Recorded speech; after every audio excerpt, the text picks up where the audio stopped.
Hi, welcome to movies and aspects. இன்னைக்கு என்ன படத்தை பற்றி பார்க்க போகிறோம்னா, பரிமளா அண்ட் கோ அப்படின்ற ஃபிலிம் தான். இது வந்து டேரக்டர் பாண்டியராஜ் டைரக்ட் பண்ணி அவர் ஒரு பிளாக் பஸ்டர் தலைவன் தலைவிக்கு அப்புறம் அடுத்த படமாக இது ரிலீஸ் ஆயிருக்கு.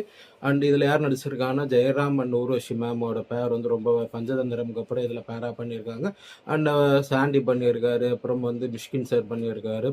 ஸோ இந்த படத்தோட கதையை பற்றி சொல்லணும்னா வந்து, சாண்டி வந்து ஒரு வடசென்னை ஏரியாவில் ஒரு கஞ்சா விற்கிற ஒரு ஒரு ரவுடி கேரக்டர் மாதிரி வராங்க. அண்ட் அவர் வந்து ஜெயராமுக்கு 2 பொண்ணுங்க இருக்காங்க.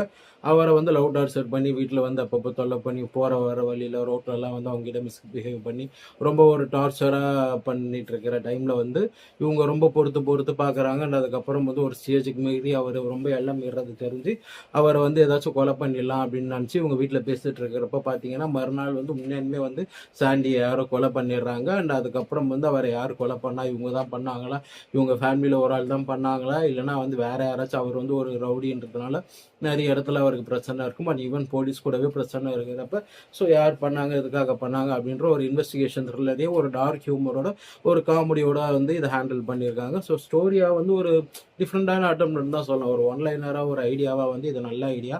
ஒரு மர்டர் மிஸ்ட்ரியை வந்து ஒரு டார்க் ஹியூமரோட காமெடியாக சொல்லணும்னு நினச்சது ஒரு நல்ல விஷயம் தான். ஒரு 8 மார்க்ஸ் தரலாம். அண்ட் ஸ்க்ரீன் பிளே எங்கே ஒரு பாண்டியராஜ் சார் சொதப்பி இருக்காருன்னா ஸ்க்ரீன் பிளேல தான். ஏன்னா வந்து முக்கியமாக வந்து திரைக்கதை கூட ஓரளவு பரவாயில்லன்னு சொல்லலாம். அந்த ரைட்டிங் இருக்குது இல்லைங்களா, ஒரு ஒரு கேரக்டருக்கும் அவர் கொடுத்துருக்கிற அந்த ஒரு அழுத்தம் வந்து சுத்தமாக எந்த கேரக்டருமே வந்து ஒழுங்காக எழுதலை. ஜெயராம் சார் அவரும் அவர் என்ன பண்ணுறாரு, என்ன வேலை பண்ணுறாருன்னு ஒரு தெளிவாக சொல்லலை. ஊர்வசி மேம்க்கும் ஒரு நல்ல ஒரு காமெடி, அவங்க வந்து சும்மாவே காமெடியில் வந்து பூந்து விளையாடக்கூடிய ஆள். அப்படிப்பட்டவங்களுக்கு வந்து ஒரு நல்ல ஒரு காமெடியான கேரக்டர் மாதிரி அவ்வளோ எழுதலை, கொஞ்சம் தான் எழுதியிருக்காங்க.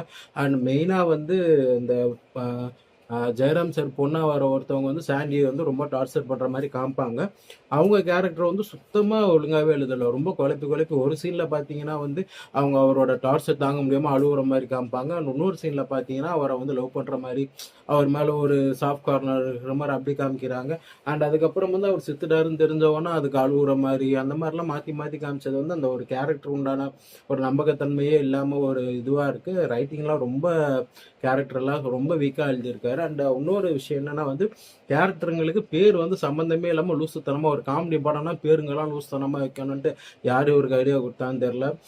பரிமளான்ற லேடிஸ் நேம் வந்து ஜெயராம் சாருக்கு வச்சுருக்காரு. அண்ட் ஊர்வஷி மேம்க்கு வந்து சுதந்திரம்னு வச்சுருக்காங்க. அண்ட் நிறைய சின்ன சின்ன கேரக்டர்ஸ்லாம் கூட ஒரு காமெடி படம்ன்றதுனால காமெடியாக பேர் வைக்கணும் லூசுத்தனமாக தான் வச்சுருக்காரு. அண்ட் மேஜராக வந்து யோகி பாபு சாருக்கு வந்து உயிர் உள்ளக்கு அப்படின்னு நயன்தாரா மேமோட பசங்க பேர் வச்சுருக்காரு. இவருக்கு அவங்க மேலே என்ன காண்டுன்னு தெரில. ஒரு கிண்டல் பண்ணுற மாதிரியான ஒரு பேர் வந்து எதுக்கு, ஒரு காமெடி கேரக்டருக்கு கிண்டல் பண்ணுற மாதிரி எல்லாரும் கூப்பிடுற ஒரு கேரக்டருக்கு எதுக்கு அந்த மாதிரி வச்சாருன்னு தெரில. ஆல்ரெடி வந்து தலைவன் தலைவியில் கூட இவங்க நார்மல் பீப்புள் இல்லைன்ற டைலாக் சொல்லி கிண்டல் பண்ணுற மாதிரி வச்சுருப்பாங்க. அது கூட ஒரு ஃபன்னாக ஒரு ஈவெண்ட்டில் சொன்னது அது வேறு. இது பர்சனலாக அவங்க குழந்தைங்க பேரே வச்சது வந்து இதெல்லாம் ஒரு தேவையில்லாத இதுன்னு தான் சொல்லணும். ஸோ ரைட்டிங் அண்ட் ஸ்க்ரீன் பிளேக்கு வந்து 5 மார்க்ஸ் தான் தரணும்.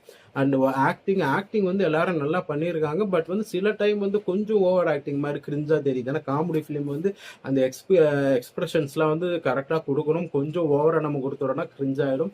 ஸோ சில இடங்கள் அந்த மாதிரி ஆன சீன்ஸும் இருக்குது. ஸோ 7 மார்க்ஸ் தரலாம். ஆக்டிங்கில் ஸ்டாண்ட் அவுட்டாக இருந்ததுன்னு பார்த்தீங்கன்னா மிஷ்கின் சார் சூப்பராக பண்ணியிருந்தார் அவரோட கேரக்டரை. மற்றவங்களாம் ஒரு சில இடத்துல நல்லா பண்ணியிருந்தாங்க, சில இடத்துல ஓவராக பண்ணியிருந்தாங்கன்ற மாதிரி தான் சொல்லணும்.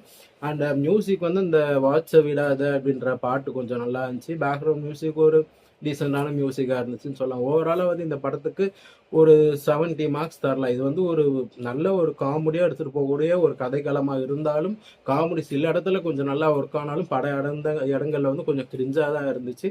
அண்ட் எஸ்பெஷலி வந்து ஜெயராம் அண்ட் ஊர்வஷி மாதிரி ஒரு லெஜண்ட்ஸ் இருக்காங்க, காமெடிக்கு பேர் போனவங்க. அவங்கள வச்சுக்கிட்டு ஒரு 6 பாலில் 6 பாலுமே 6 அடிக்கக்கூடிய ஆளுங்க அவங்க. அவங்கள வச்சு 6 பால்லையும் 6 சிங்கிள் தான் இவர் எடுத்திருக்காருன்னு சொல்லும். அவங்களுக்கு வந்து இன்னும் நல்லா காமெடி சீன்ஸ்லாம் நல்லாவே வச்சிருக்கலாம். அண்ட் அதுக்கான ஸ்கோப்புமே இந்த படத்தில் இருக்குது. அண்ட் லாஸ்ட்டாக வந்து சம்மந்தமே இல்லாமல் ஒரு ட்ரக்கை வச்சு ஒரு மெசேஜ் சொல்கிற மாதிரி வச்சு முடிச்சு, அது எப்படி சொல்கிறது, எங்கேயோ ஆரம்பித்து எங்கெங்கேயோ கதையை கொண்டு போய் முடித்த மாதிரி ஆகிப்போச்சு. பட் இருந்தாலும் வந்து தியேட்டரில் சில காமெடிஸ் வந்து ஒரு ஃபுல் ஹவுஸ், நான் சண்டே பார்த்ததுனால தியேட்டர் ஃபுல்லாக ஒரு ஆடியன்ஸோடு இருக்கிறப்ப நிறைய ஆடியன்ஸ் வந்து சில காமெடிக்கு நல்லாவே சிரித்தாங்க. ஓவராலாக ஒரு ஒன் டைம் வாட்சாக இருக்கும். பெருசாக வந்து உங்களுக்கு இந்த படம் பார்த்துட்டு வெளியேற்றப்பறம் சூப்பரான ஒரு காமெடி படம் பார்த்த ஒரு ஃபீல் இருக்காது. ரொம்ப ஒரு மொக்க படத்துக்கு வந்துட்டோம் அப்படின்ற ஒரு ஃபீலும் இருக்காது. ஒரு டீசெண்டான டைம் பாஸாக ஒரு காமெடி ஃபிலிமாக ஒரு வீக்கெண்டுக்கு ஏற்ற மாதிரி ஒரு சாட்டர்டே சண்டே அந்த மாதிரி பார்க்கறதுக்கு உங்களுக்கு ஏற்றதாக இருக்கும். ஆனால் ரொம்ப எக்ஸ்பெக்டேஷன் வச்சு போயிடாதீங்க. ஒரு டீசெண்டான காமெடி ஃபிலிம் ஒரு ஒன் டைம் வாட்சாக தான் இருக்கும். அண்ட் ஒன்றுமே தான் நல்லா பண்ணியிருக்கலாம். Especially Jayaram sir and Urvashi ma'am மாதிரியான ஒரு லெஜண்ட் காமெடி ஆக்டர்ஸ் இருக்கிறப்போ ஒன்றுமே நல்லா எழுதியிருக்கலாம். ஒரு மிஸ்டு ஆப்பர்ச்சுனிட்டியாக தான் நான் இதை பார்க்குறேன். இன்னும் நல்லா காமெடி ஒர்க் அவுட் பண்ணியிருந்தா ஒரு பிளாக் பஸ்டராகவே இருக்கும். பட் இப்போ கூட ஒரு டீசெண்டான ஒரு வாட்சாக தான் இருக்கும். உங்களுக்கு வந்து இந்த மாதிரி ஒரு டார்க் ஹியூமர் படம் பிடிக்கும்னா கண்டிப்பாக தேட்டரில் போய் பாருங்கள். தேங்க்ஸ், பாய்.